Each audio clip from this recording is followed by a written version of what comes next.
morning mga kabiyahe. At ngayon ay nandito tayo sa plaza ng Santa Cruz, kung saan ay ngayon yung araw na ipagdaraos ang Quezon Puti Festival 2026. At nasa harapan natin ngayon ang parade ng mga kalabaw na ipinakikita ng ating mga barabarangay mga kabiyahe sa loob ng bayan ng Santa Cruz. So gusto nyo na bang makita? Ito na sila mga kabiyahe.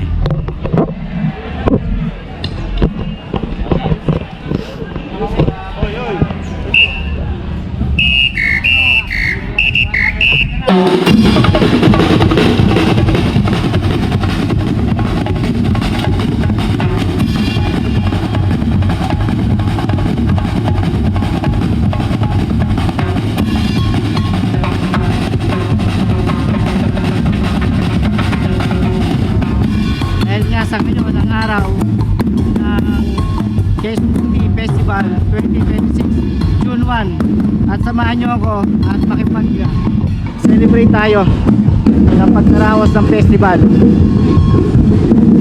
Ito yung kanilang mga pinakikita. Ayan mga kabiyahe, no?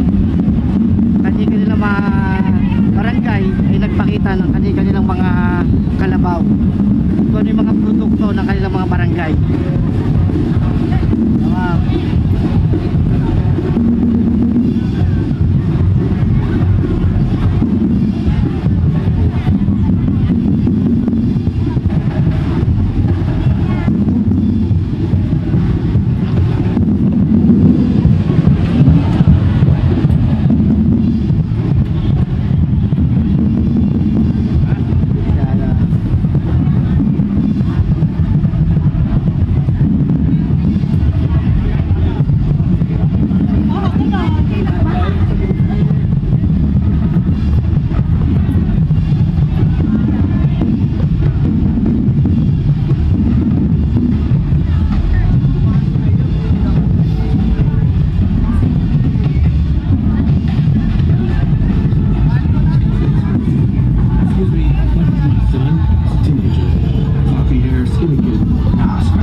Sa mismong liwasang bayan ng Santa Cruz mga kabiyahe, na kung saan ay ito yung ginagawa ngayon ditong ngayong umaga, at ito yung opening mismo ng Quezon Puti Festival mga kabiyahe.